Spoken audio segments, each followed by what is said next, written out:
I didn't want to put it out there that I, Lisa Peers, as a movie star, TV star, I was running a business on the side. So I had fear, and I didn't want the business to detract from the acting. And I didn't realize that, which I now do, that sort of putting myself forward with my skills as an actor is actually a boon to the business. And now I'm very much promoting both at the same time.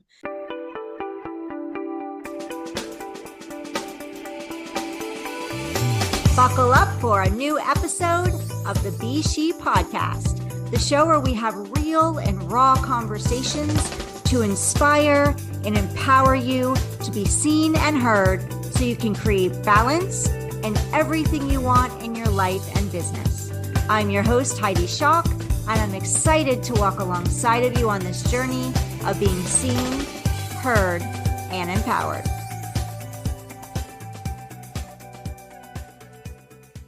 Welcome to the S.H.E podcast, be seen, be heard, be empowered. I'm your host, S.H.E, and I'm really excited to be chatting with my guest today. We've already had some laughs behind the scenes. She is full of personality. She's a joy to be with. We've talked a little bit prior to talking today, so I'm excited to be bringing her onto the podcast to share with all of you. So without further ado, welcome Lisa Peers to the S.H.E podcast.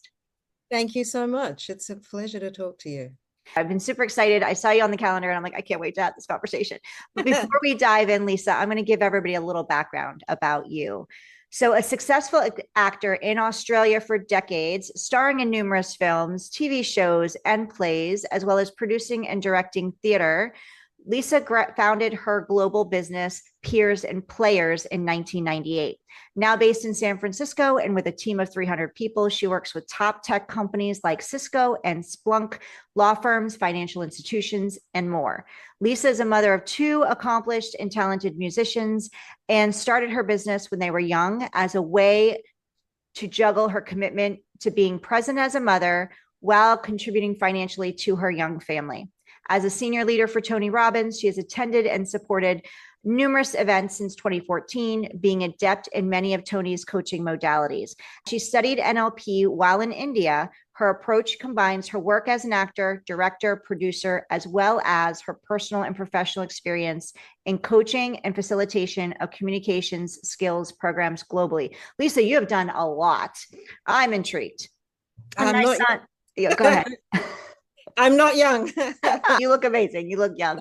I'm very intrigued in all you've done and all you've accomplished. I think this is one of the reasons we bonded too. I love theater. I love musical theater. My son has done theater. We've both done theater. So he kind of got the bug. So I'm intrigued in that aspect of your life prior to launching your business. But can you let's talk about launching your business first. Is this something on what you're doing and how you help people now and the businesses you work with, something that a journey that you moved along yourself? Or is this something that you just, you had a passion for, you had an expertise or a skill in a certain area and you grew that and then launched? Actually, it was needs-based. I had a young family, as you said. I had two young kids. And my career up until then had been touring with shows, touring around Australia, working in Australia and New Zealand on film, TV, going to different states and things like that. And it wasn't sustainable for me to be away from my kids. Being a parent was really, really important to me. Having been an only child with a single parent mother, I really, really, for myself as well as for my kids, wanted a very stable home life. And so someone asked me to do this role play, and I'm like, okay, I guess I can do that. They were looking for actors, and I really liked it. And so when I was considering what business could I do, I looked into doing a jewelry business and other things like that I was interested in. And I thought I'd give it a go. And I was really lucky. The first people that I contacted to say that had a role play team said, oh, well, okay, can you do something for us in 2 weeks? And I was like, sure, of course I can. And I had to go and then create a team. And as you said, that was in 1998. And that was in Sydney when I still lived in Australia. Wow. And this has just grown since then. So because I liked the work, and it was something where I could take my acting experience and my work as a director and producer and teacher and sort of put them all together with my own personal growth journey and the things that I was studying for my own growth. And it all sort of fits together really nicely into the package. So I'm going to use the word intrigued. I'm intrigued because we hear when people should start a business that you want to come from a place of passion, right? You want to do what you're passionate about, but you also need to know that there's a need out there for it. And role play teams, I've never heard of this before, which I think is fantastic. And I can't believe I haven't heard of it sooner. I wish I would have thought of it, honestly. But can you tell us who's the businesses that you work with? Who's your client? Who's your person, company, whoever that is, and what can you explain what that is to work with you? What does that look like to be a role play team helping others succeed? Yeah, well, as I said, we combine our acting with helping others to grow.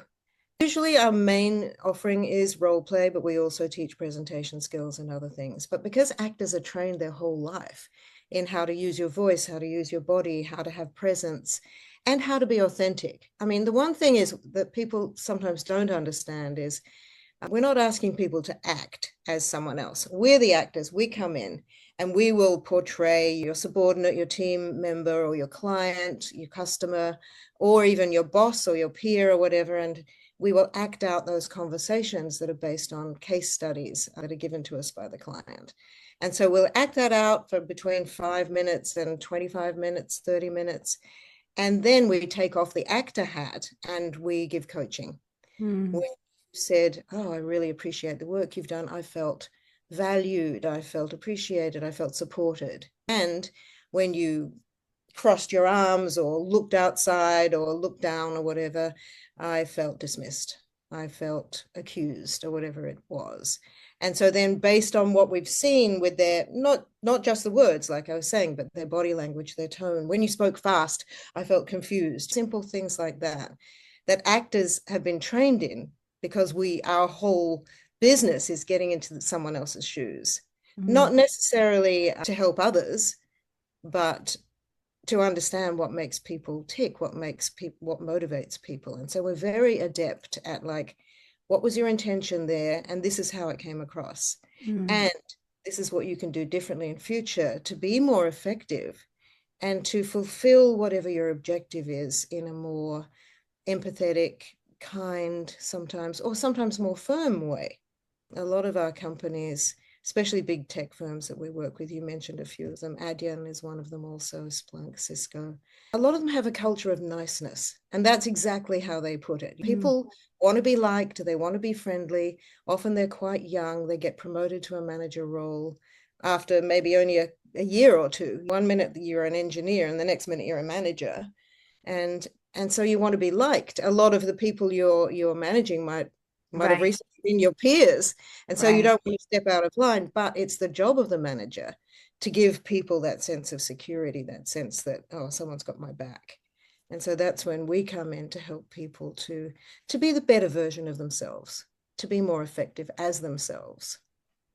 So when you were moving from acting, having a young family, and knowing that this isn't sustainable, what I'm doing now, did you have any challenges or fears around taking that leap and that next step? Because you really went from acting to launching a business. There was no, oh, I'm going to work in a job and learn No.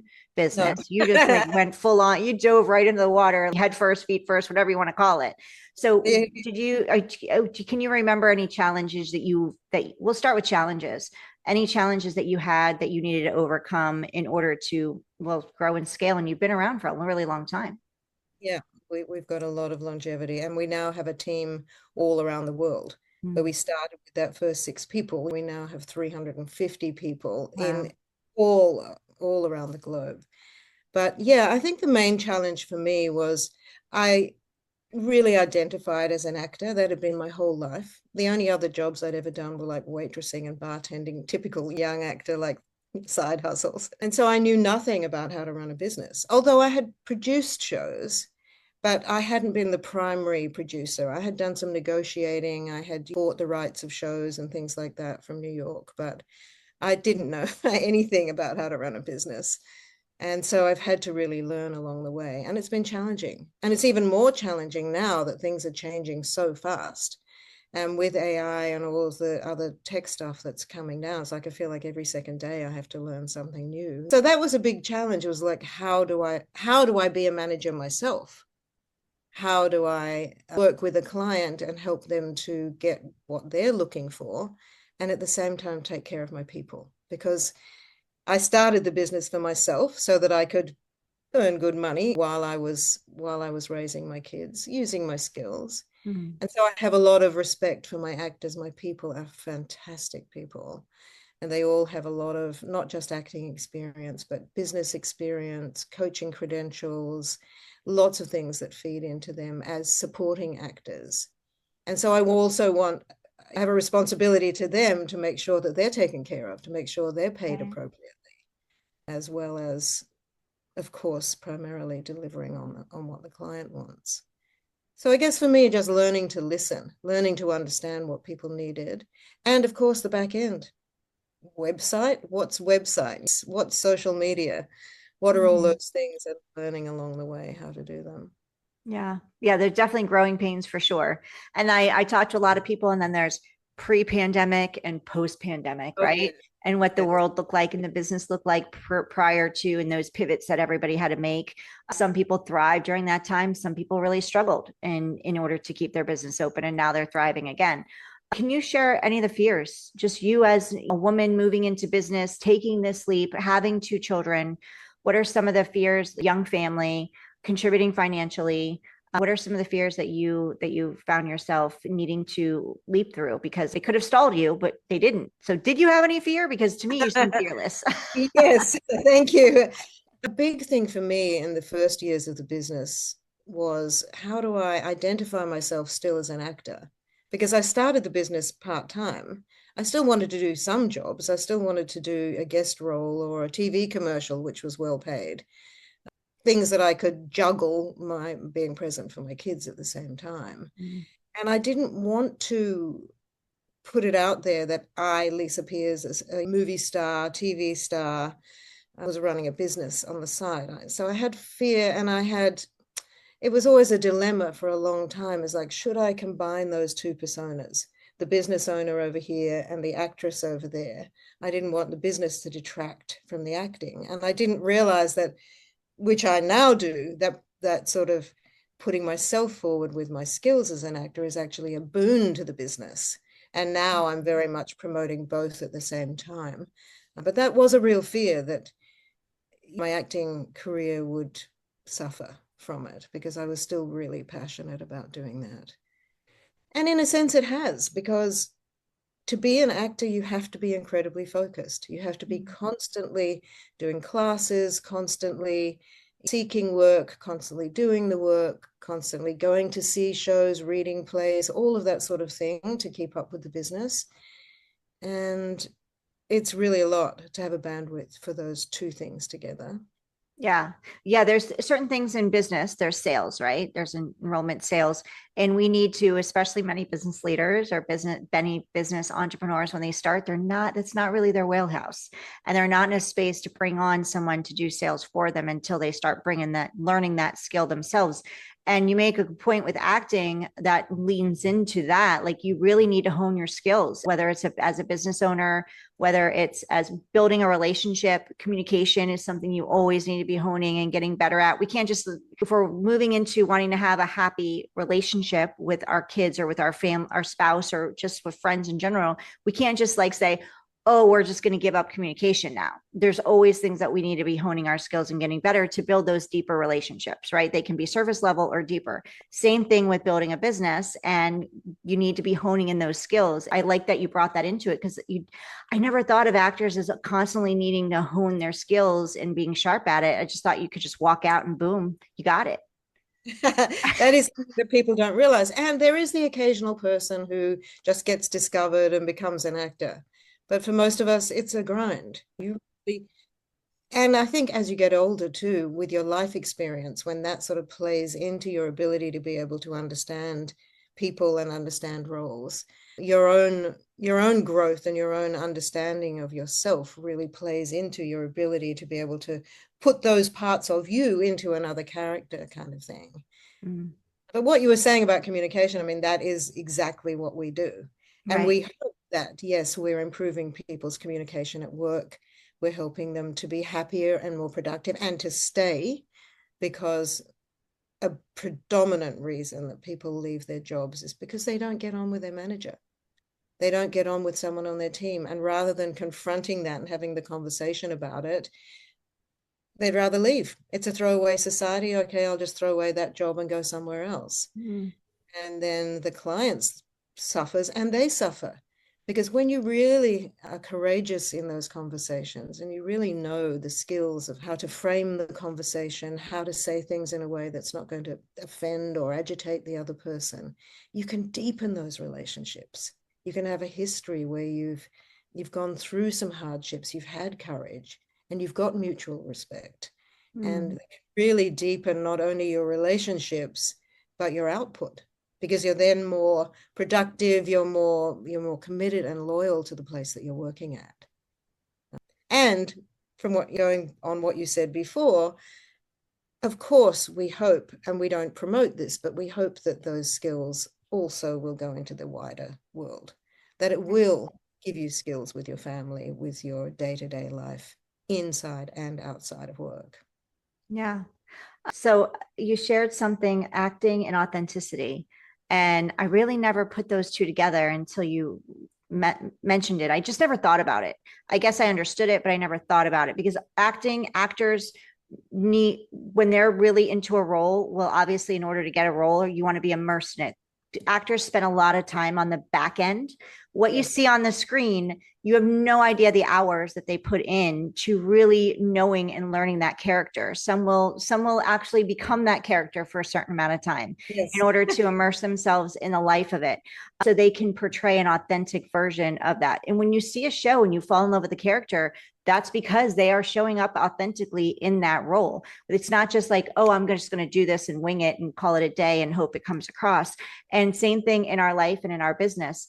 So I just wanted to bring that full circle because you mentioned a few minutes ago, and I wanted to make sure that that was a gold nugget for me. And I want to make sure that it lands because authenticity matters in life, in relationships, and in business.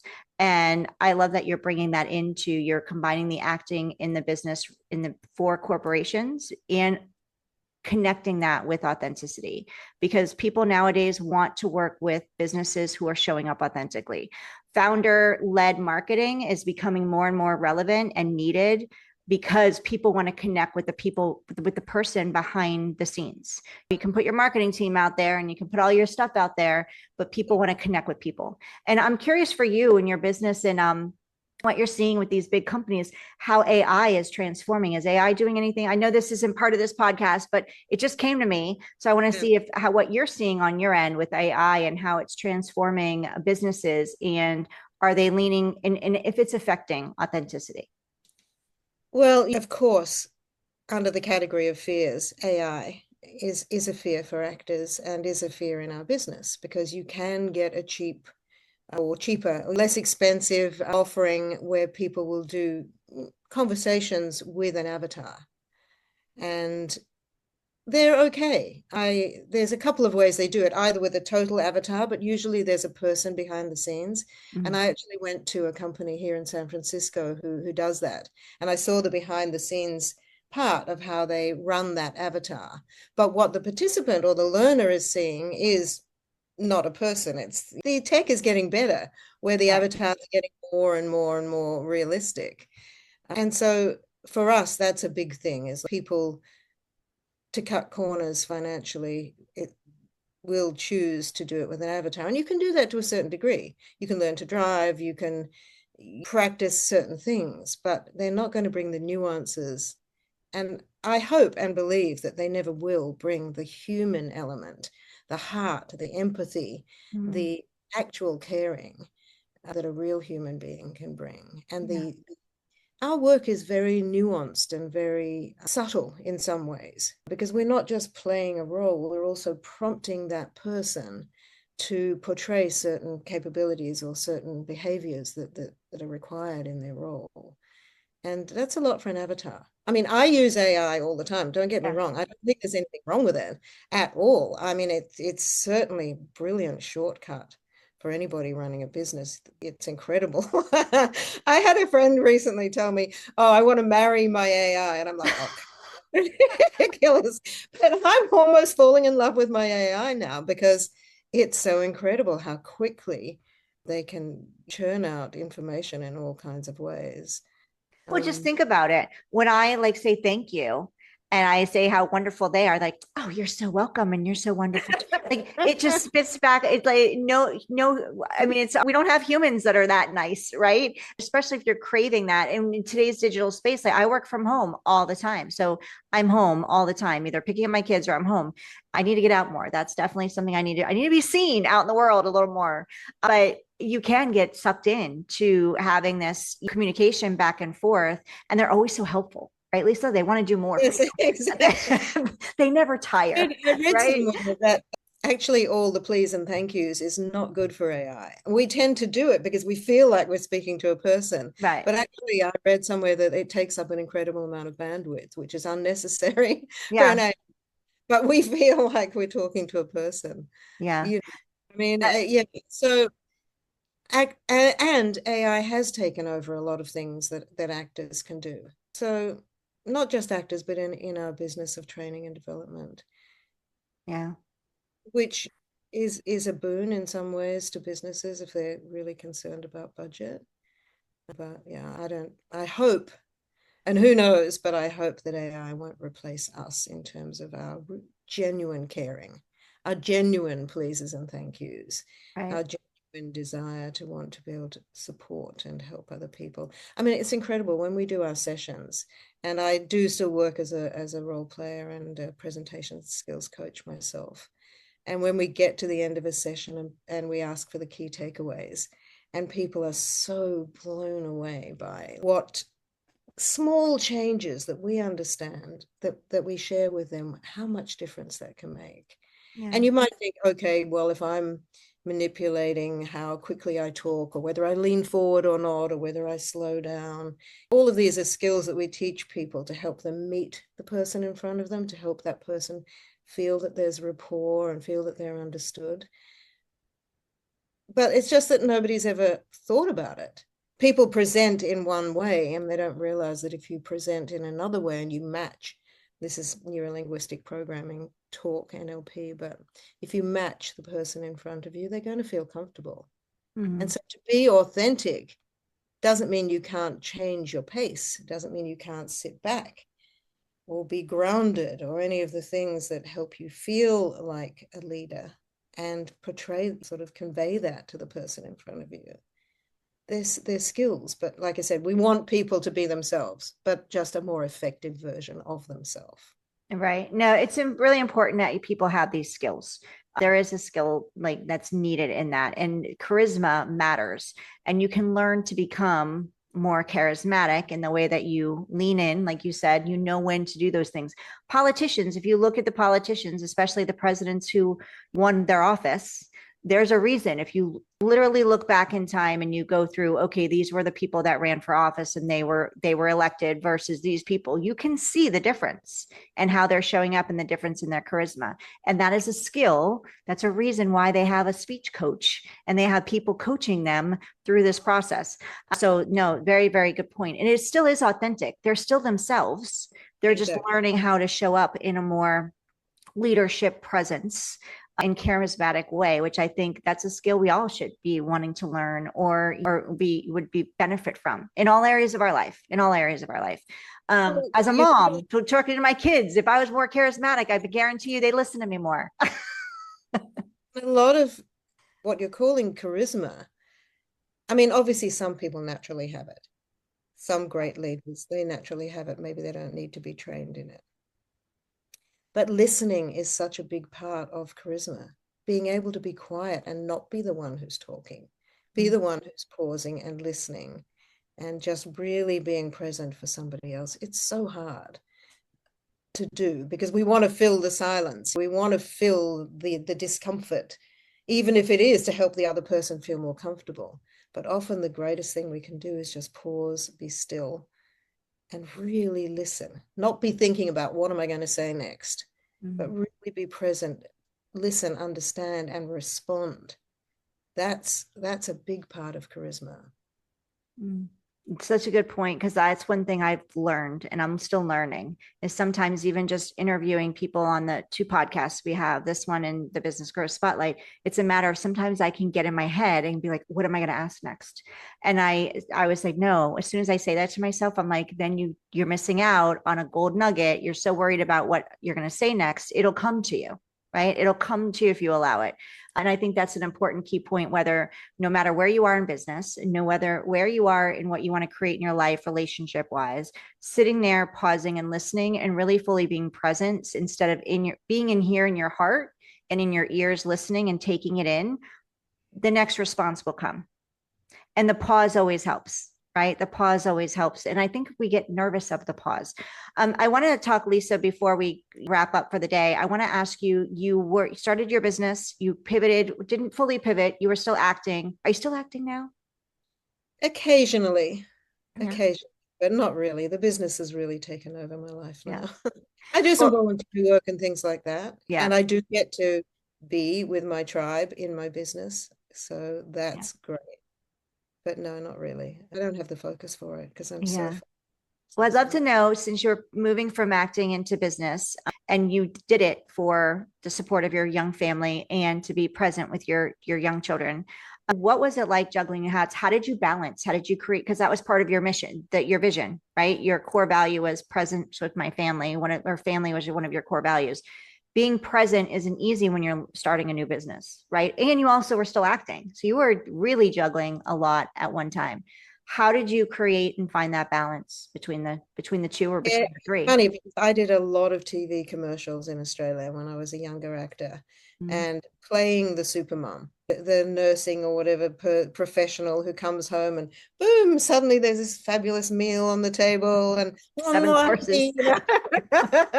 Yeah, you look all put together.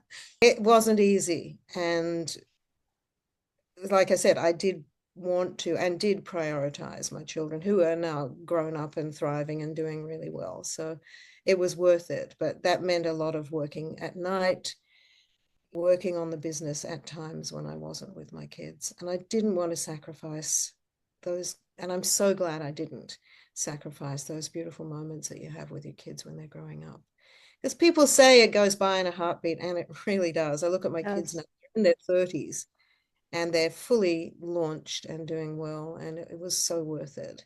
Yeah. My relationship, I think, did suffer from it because it's very hard to be, I was married and it was very hard to be in a relationship and the kids and the business and the acting and all of the things. And so I did tend to work and be in my office often at night time. And I did have a split focus in that. And that did suffer. And I'm divorced now. So that's not the only reason why, Mm. obviously, but it was hard and it is very challenging. I think it's like really prioritizing what's important to you every day, Yeah. constant, not losing sight of what you really value, what really matters to you. Yeah. And that's something that needs continuous work. Like you said, acting is continuous work. You're always honing your craft. Being present is a skill that I believe for someone like me and many people out there, some people can, it comes easy, maybe. There are certain things that come easy to other people that come hard to challenging to others. Being present is difficult for me because I'm always thinking of so many different things, especially being an entrepreneur with two kids. I was a single mom, divorced when they were much younger. So and they're teens now. And literally, I'm like, I've only got 2 years left with my daughter, 4 years left with my son. Because once they're 18 and they're off to college, I mean, she's already working, and I see the difference on how little I see her. I feel like we're a little more present now because I do really like really grasp onto those times when she's here because I know she's driving now. So she's just like, Mom, I'm out, I'm going. I'm like, where are you going? But she's very independent now. And I'm like, oh my gosh, I thought I had 2 more years. I'm like, and it's pretty much like she's doing her thing, and I'm proud of her. But yeah, it goes You're by so, describing so is fast. a credit to you. It means that you've done a good job. From the day they're born, they're starting to separate from you. That's the journey that you're supporting is like a fully functioning adult who can go out into the world and have their own life and their own passion and be happy and healthy. And I Yeah, realized they're the two most important things. yeah, And for that's sure. Course. I think it's really great for our kids to know that we have a passion, to know that we have something else apart from them. It's a good role model for them to see, oh, I can be passionate about something, I can have something that I can achieve, and at the same time have those good personal relationships. Yeah. Can you share with us? I know that you have a course or program that you're working on to, so can you tell us a little bit more about that? And then I'm going to ask you to share how people can connect with you, Lisa, because they gotta be part of your fabulousness like I get to be, because you're Thank you. awesome. Yeah. Yeah, well, we've always done more tailored programs for clients in the past. Mhm. Tell me what you want to achieve, what are your obstacles, things like that, and we'll design something that's really bespoke. Or sometimes we just supply the actors. So what we're doing now is offering more generic, not generic because it's personal when you work with the person, but more offerings that we can just provide. And so Mhm. we've got 2 hour and 1 hour conversation skills programs. But what I'm going to offer to your listeners is the first 5 or so people who want to contact us, we'll give a free half hour where people can practice either a conversation or a presentation that they need to give. So more than happy if people want to reach out to provide that. If it's not me, it'll be one of my people. And we have 350 people now around the Yeah. world. Yeah, that's amazing. Oh, you definitely want this. How fun would it be to work with Lisa or her team and just have some fun with role play? Believe me, every business needs this. It is something that you always need in order to keep growing. As soon as you think you're comfortable, no, you get to keep stepping out of your comfort zone and keep honing those skills and role playing. So definitely take Lisa up on that offer. We'll have the link in the show notes. So you really want it, go get it, go grab it and connect with them and make sure you reach out to take advantage of her incredibly generous offer.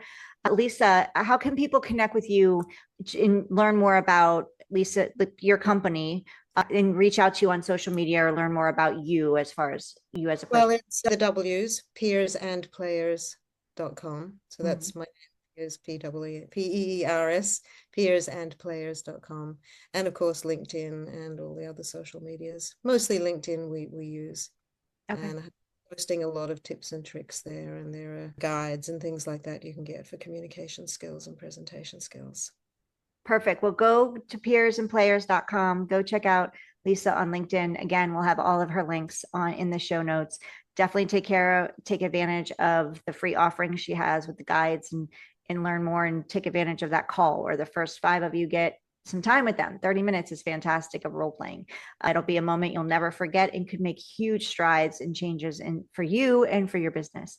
Lisa, before we wrap up and I let you go, can you Uh-oh, share with here us what? it I said, uh-oh, here it comes. Uh-oh. Surprise I'm going to put question. you on the spot. Yes, put you on the spot. What is a fun fact? Something that behind the scenes of Lisa that we wouldn't know just by seeing you on social media or checking out your website? Something that I do for fun is Argentine tango. I've been Ooh. for 15 or more years. I've been to Buenos Aires and studied, and I actually co-host an event here in San Francisco as well.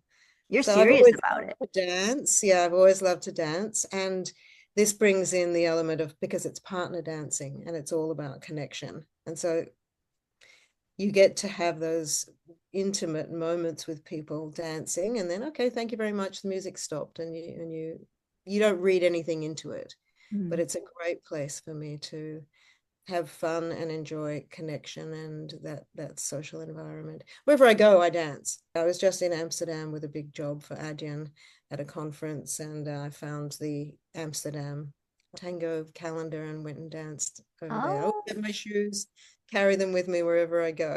those are always in the suitcase.